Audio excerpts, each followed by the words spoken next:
This is a $9 monitor I bought on AliExpress. It was originally designed for use with dashcams in cars. I'm going to show you how to modify it so you can use it with your retro cameras. By the end of this video, you will know exactly what to do to have your own rechargeable battery-powered monitor, fully compatible with your mini DVR or any analog video source like cameras, VHS players, gaming consoles, and more. If you're not familiar with a mini DVR, here's a link to a video where I explain how this awesome little device works.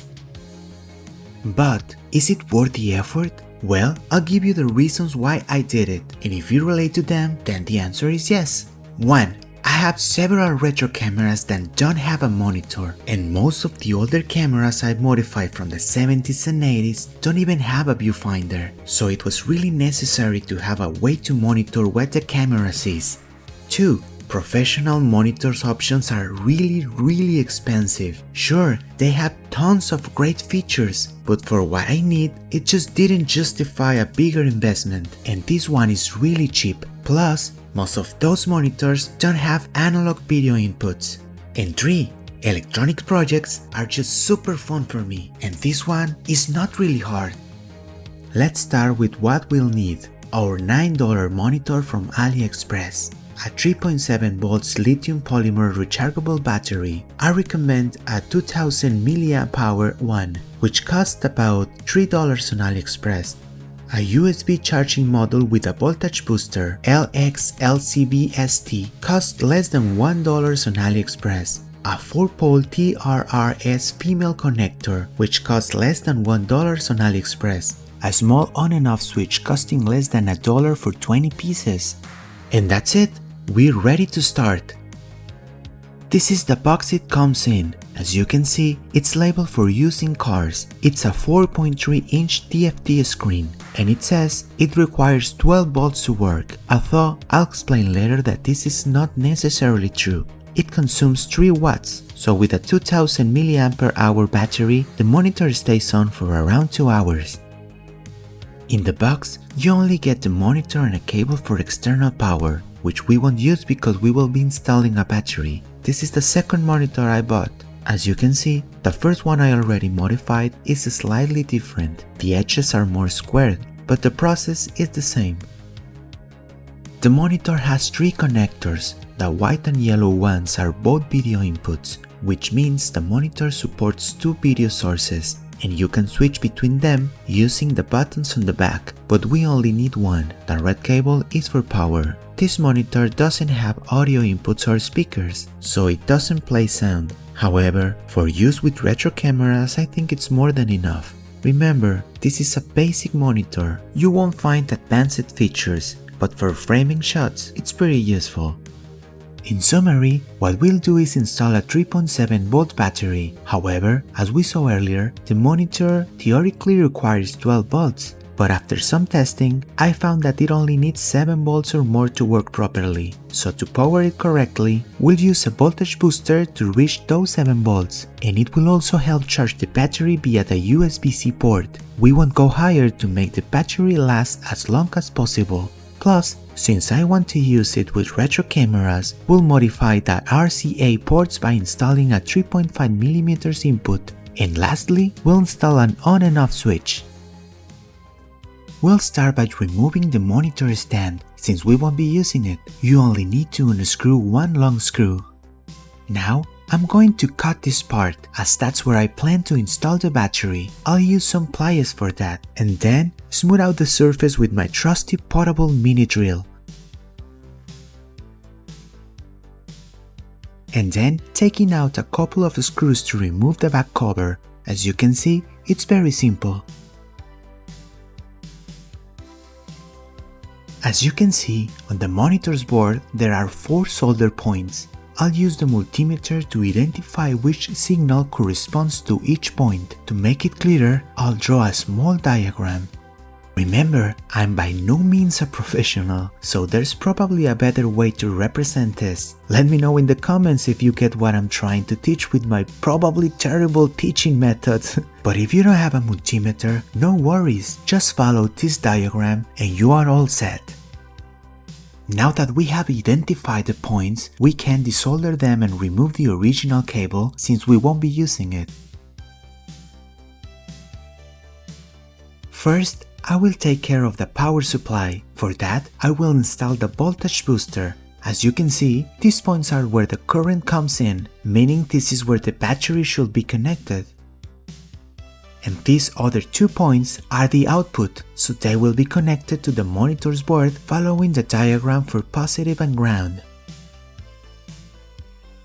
I will start by applying flux to all the points. Then I will add a bit of solder to each one. And finally, I will attach some wires for the battery. Now I will add the wires that go to the monitor's board. I use black wires for ground and red for positive, but the colors don't really matter as long as you know which one corresponds to each. Now comes one of the most important steps. Remember, we need to boost the battery's voltage to at least 7 volts for the monitor to turn on. So first, I'll measure the input voltage with my multimeter. Of course, the battery should be fully charged and connected to the wires we soldered earlier. And as you can see, the battery is giving me about 4 volts, which is not enough. The voltage booster comes randomly configured, so first I need to check what voltage it is giving. As you can see, it's showing 5.3 volts output, which is still too low. So we'll use a cross screwdriver to adjust the tiny screw-shaped potentiometer until we reach 7 volts. I'll connect the multimeter leads to the output wires of the booster so I can move the screwdriver freely. Just keep an eye on the multimeter display until you hit around 7 volts. And that's it. The voltage booster is now configured. Now, I need to install the booster inside the monitor casing. I've chosen this spot, but I'll need to remove some plastic first. I'll use my portable drill for that. The first monitor I bought, being more square, had more space, making this step easier. If you're searching for a monitor on AliExpress, I recommend looking for a more square model. But I haven't found it lately, it might be discontinued. Still, there's enough space in this one. To secure the booster and prevent any short circuits, I will use double-sided tape to insulate it and keep it in place. I also need to remove some plastic from the cover to make sure it closes properly. It took a bit of extra work, but now it fits perfectly. Now, I'm going to install an on and off switch. I'll take the positive wire going to the battery and solder it to one of the switch's terminal. And here is how it looks. To recap, the wire going to the battery will first pass through this switch, allowing us to cut the power whenever we want. Now, we will solder another wire to the adjacent terminal on the switch, and that will become the new positive wire for the battery.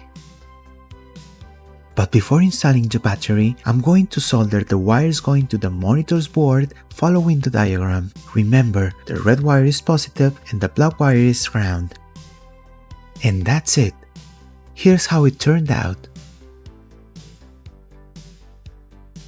The next step will be to attach the switch inside the monitor's casing. After considering different options, I think this is the best spot, so I'll use my drill again to shape down some plastic.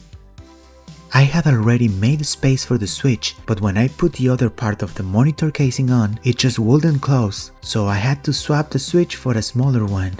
It took me like an extra hour of work, but here is how it looks once it's glued in place. It turned out great. Before installing the battery, we're going to install the 3.5mm video input cable. I will reuse this hole in the casing. Just slide the cable through and glue it on the other side. As we saw in the previous video on how to build cables and adapters, here's a diagram showing that the white wire is for video and the green one is for ground. Since this monitor doesn't have audio, we'll only need these 2 wires. If you want to learn more about how to make your own cables for retro cameras and the mini DVR, here's a link for you.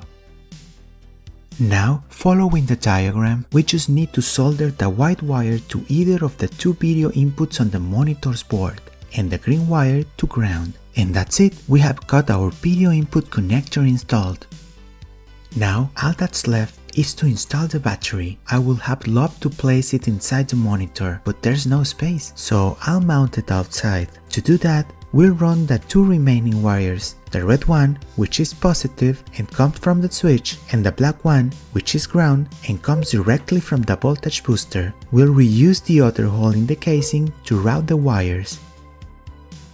We can now close the casing and screw in the two screws.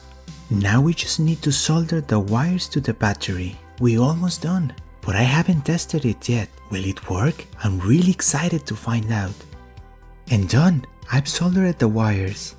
Now I'll use some double-sided tape to secure it in place.